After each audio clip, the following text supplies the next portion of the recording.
Hello, நமஸ்காரம். இன்றைக்கி மடிப்பாக்கம் சுந்தரி மாமியார் கிச்சனில் குழந்தைகளுக்கு ரொம்ப பிடிச்ச உலர்ந்த இனிப்பு மாங்காய் எப்படி பண்ணுறதுங்கிறத பார்க்கலாம். இதை போல் ஒட்டு மாங்காயாக பார்த்து வாங்கிக்கோங்க. இந்த மாங்காயை நல்லா அலம்பிட்டு தோல் சீவி வச்சுக்கலாம். இது போல் செங்காயாக எடுத்துக்கோங்க. அப்போ தான் நல்லா டேஸ்ட்டாக இருக்கும். ரொம்ப புளிப்பு இல்லாத இந்த மாதிரி ஒட்டு மாங்காயே கொஞ்சம் புளிப்பு இல்லாமல் இருக்கும். இது போல் பார்த்து வாங்கிக்கணும்.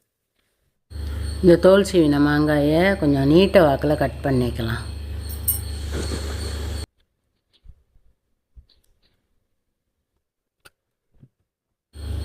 இந்த அளவுக்கு திக்னஸ்க்கு பீஸாக கட் பண்ணி வச்சுக்கலாம்.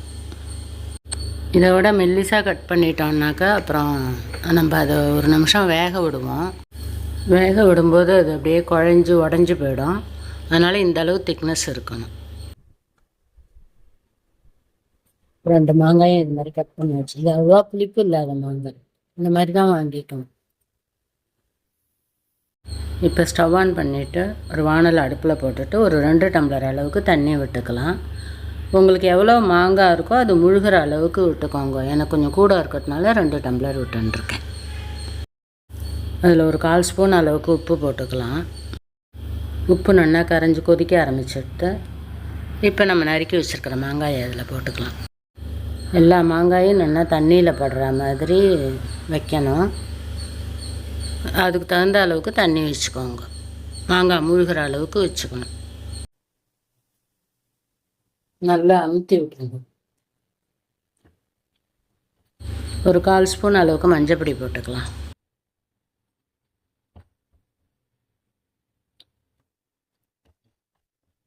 இதை இப்போ ஒரு மூடியை போட்டு மூடி வச்சிடலாம்.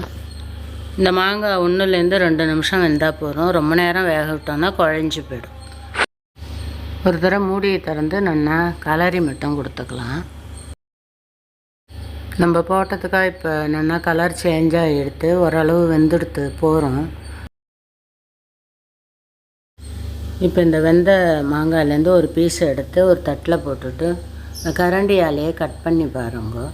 கரண்டியாலேயோ கத்தியாலேயோ உங்களுக்கு எது சௌகரியமோ கட் பண்ணி பாருங்கள். கட் ஆகிடுதுன்னா போதும், ஸ்டவ் ஆஃப் பண்ணிக்கலாம். இப்போ வெந்த மாங்காய் எல்லாத்தையும் நல்லா ஒட்ட தண்ணியை வடிச்சிட்டு வேறு ஒரு பாத்திரத்துக்கு மாற்றிக்கலாம். தண்ணி கொஞ்சம் கூட இல்லாமல் நல்லா ஒட்ட வடித்து எடுத்துக்கலாம்.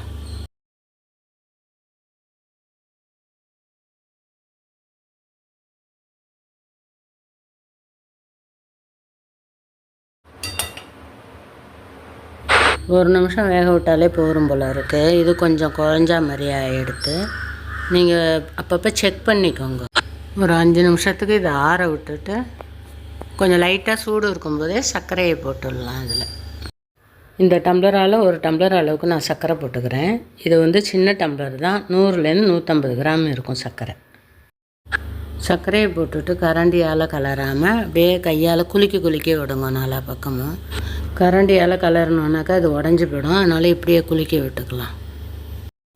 ஒரு தட்டை போட்டு மூடி வச்சுட்டு எறும்பு வராத இடத்துல வைங்க. ஒரு 2 நைட்டு ஒரு பகல், இல்லைன்னா 2 பகல் ஒரு நைட்டு ஊறினா நல்லாயிருக்கும். நேற்றுக்கு நைட்டு போட்டது ஒரு நைட்டு ஃபுல்லாக ஊறி இருக்குது. இது எப்படி நல்லா ஊறிண்டு ஜலம் விட்டுருக்கு பாருங்க. இன்றைக்கி நைட்டும் ஊற வச்சுட்டு நாளை எடுத்து காய வச்சிடலாம். இப்போ இது 2 நைட்டு நல்லா ஊறி இருக்குது. இதை எடுத்து ஒன்றா தனித்தனியாக எடுத்து தட்டில் வச்சுக்கலாம். நல்லா ஒட்ட சர்க்கரையை வடிச்சிட்டு இது போல் தனித்தனியாக தட்டில் வச்சுக்கலாம்.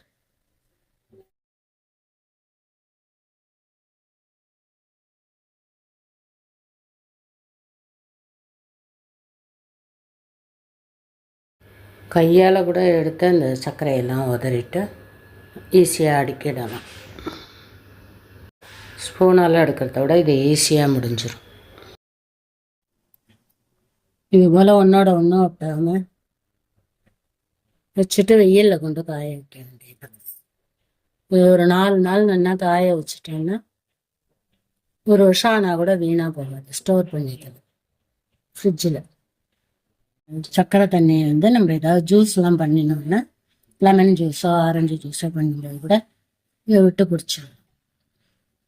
வேஸ்ட் பண்ணி ஒரு சின்ன டப்பாலேயோ பாட்டிலையோ விட்டு ஃப்ரிட்ஜில் வச்சிட்டோன்னா எப்போ வேணால் யூஸ் பண்ணிக்கலாம். இது இப்போ 4 நாள் காஞ்செடுத்து நம்ம சர்க்கரையிலேருந்து எடுத்து போட்டு 2 நாள் காஞ்சதுக்கப்புறமா அதை திருப்பி போட்டு ஒரு 2 நாள் காய வைக்கணும். திருப்பி போடுறதெல்லாம் எடுத்தேன், இந்த வீடியோலாம் எப்படியோ டெலீட் ஆகிடுது என்னோடதில் ஸ்டோரேஜ் இல்லாததுனால. அதனால் நல்லா வெயிலில் 4 நாள் காய வச்சு எடுத்து வச்சுக்கோங்க. அப்போ தான் 1 வருஷம் ஆனால் கூட வீணாக போகாது. இப்படியே எடுத்து வச்சாலுமே வீணாக போகாது. அப்படி இல்லைன்னா இதில் கொஞ்சம் சுகர் பவுட்ரு பண்ணிவிட்டு மிக்சியில் அதை ஒரு பெரட்டிட்டு ஒரு கோட்டிங் கொடுத்துட்டு கூட எடுத்து வச்சோன்னா இன்னும் நல்லா ஸ்வீட்டாக நல்லா இருக்கும். இப்போ எல்லா ரிசப்ஷன்லலாம் இது போல் ட்ரை மேங்கோ, ட்ரை ஜிஞ்சர் எல்லாமே வச்சுருக்கா. இது போல் எடுத்து வச்சுட்டோன்னா மாங்காய் பச்சடி கூட இதை போட்டு நம்ம பண்ணலாம். அது எப்படி பண்ணுறதுங்கிறத அடுத்த வீடியோவில் சொல்கிறேன். இது போல் நீங்களும் செஞ்சு பார்த்துட்டு எப்படி வந்ததுங்கிறத கமெண்ட்டில் சொல்லுங்கள். லைக் பண்ணுங்க, ஷேர் பண்ணுங்க, சப்ஸ்கிரைப் பண்ணுங்கள். தேங்க்யூ ஃபார் வாட்சிங்.